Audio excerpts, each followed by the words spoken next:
Assalamualaikum and good morning everyone. My name is Tato Tamer Padal. Our topic for today is Noli Me Tangere.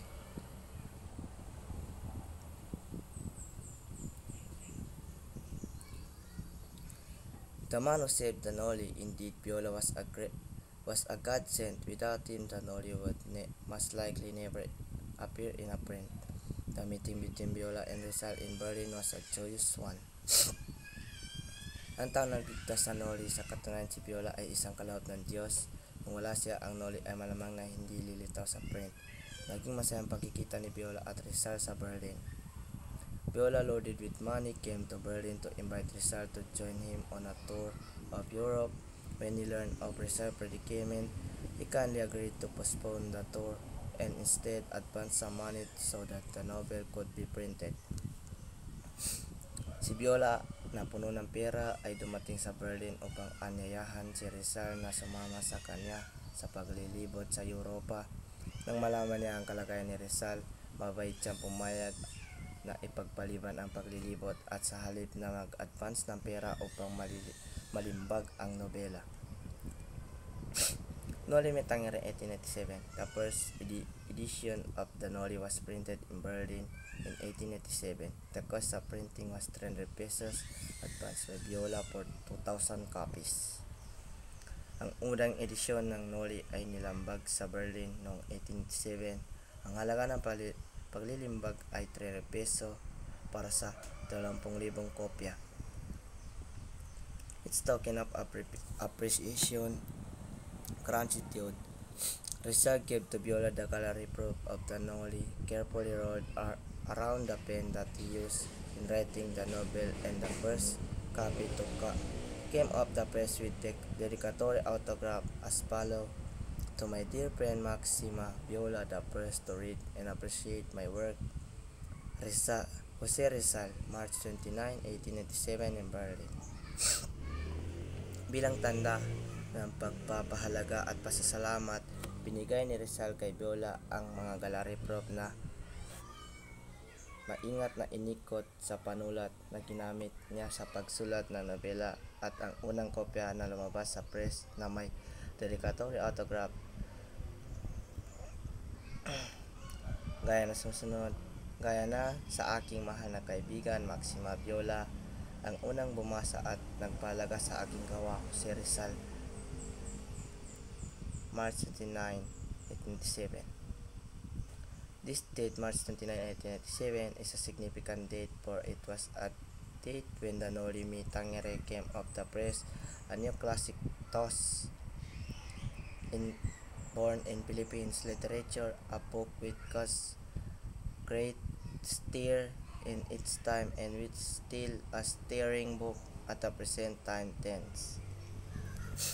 Ang petsang ito, March 29, 1887, ay isang mahalagang petsa dahil ito ang petsa kung kailan lumabas sa pamamahayag ang Noli Me Tangere. Sa gayon ay sinilang ang isang bagong klasiko sa panitikan ng Pilipinas, isang aklat na nagdulot ng malaking kaguluhan sa mga panahon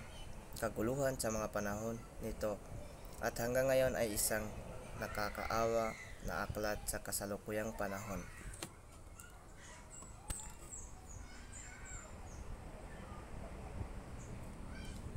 The author dedication, Me Tangere to the Philippines. Dedication runs as follows: Rizal dedicated the Noli to my country. His recorded in a history of human suffering in a cancer so malignant a character that lest that irritates its awaken in the sharpest pain. Ang dedikasyon ng Mayagda. Ang dedikasyon ng Me Tangere sa Pilipinas ay tumatakbo tulad na sumusunod.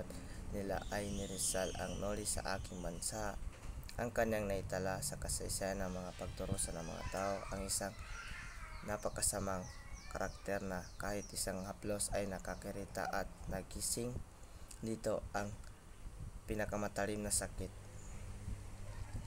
Thus, how many times when in the mind may this modern civilization I have wished to call thee before me, now to accompany me in a memories. Now I compare thee with other countries, hot the dear image presented itself, showing a social cancer like to the others.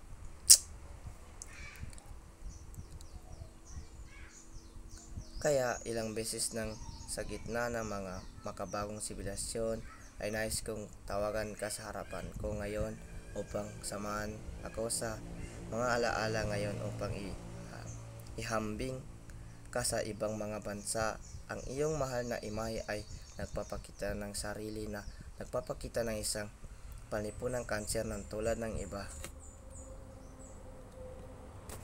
Best treatment I will do with what's the what the accident did which their sick, exposing them on a step of temple so that everyone who came to invoke the divinity might offer them a remedy. And this end I will strive and reproduce the condition faithfully without discrimination.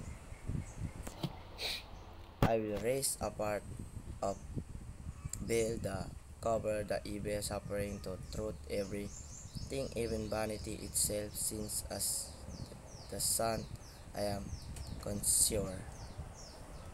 Pinakamahusay na paggamot gagawin ko sa iyo kung ano ang ginawa ng mga sinaunang tao sa kanilang mga may sakit. Inilalantad sila ng mga hagdan ng templo upang ang bawat isa na dumating upang humingi ng kabanalan at makapag-alok ng kanilang lunas. At sa layuning ito, ako ay magsisikap na kopyahin ang iyong kalagayan ng tapat ng walang diskriminasyon. Itatas ko ang isang bahagi ng veil na sumasaklaw sa kasamaan, nagsasakripisyo ng katotohanan sa katotohanan. Bawat bagay kahit na walang kabuluhan mismo, dahil bilang iyong anak, ako ay may konsensya.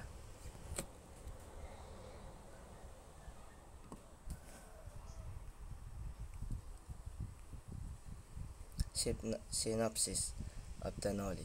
The novel Noli Me Tangere contains 63 characters and epilogue. It's been with us reception given by Capitan Diego Santiago de los Santos at his house in Cala Alogi, now Juan Luna Street, on the last day of October. Ang buod ng Noli, ang nobela Noli Me Tangere ay naglalaman ng 63 kabanata at isang epilogue. Nagsisimula ito sa muling pagtanggap ng ibinigay ni Kapitan Diego sa kanyang bahay na Cali Alogi, ngayon ay Juan Luna Street, sa huling araw ng Oktubre. Among the guests during the reception were Padre Damaso and Franciscan Friar who had been parish priest of San Diego, Colombia, Ibarra's native town for 20 years. Padre Sibilia, a young Dominican parish priest of Binondo, Senior Guevara, an elderly and kindly lieutenant of the Guardians Civil.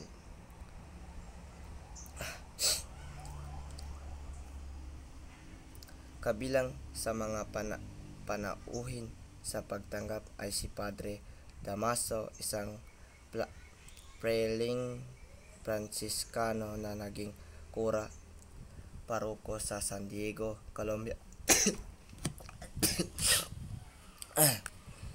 Bayang tinubuan ng Ibarra sa loob ng 20 taon.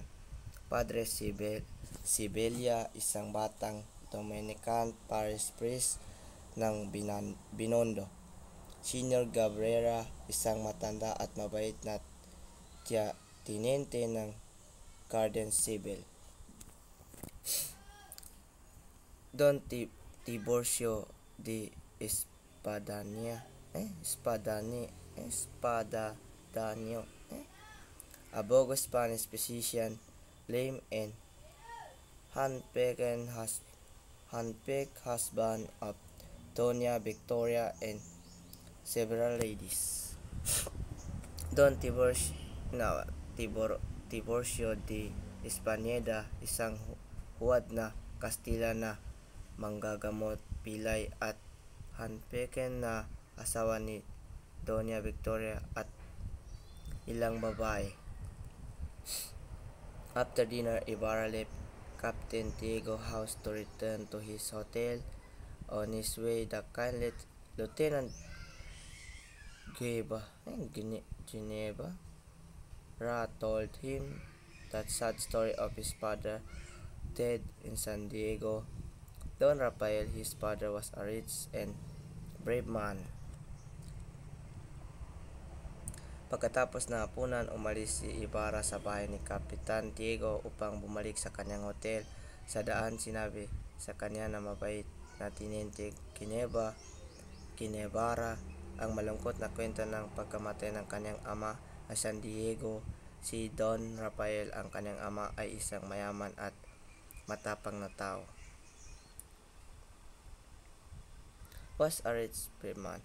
He defends a helpless boy from the brutality of an illiterate Spanish tax collector, punishing the latter and accidentally killing him.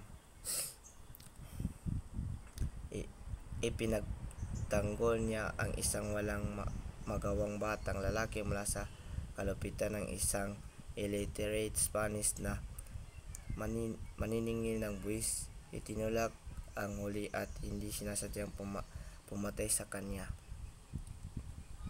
Another incident which preceded that above-mentioned near tragic crocodile incident was the rendering of a beautiful song by Maria Clara, who had a sweet voice.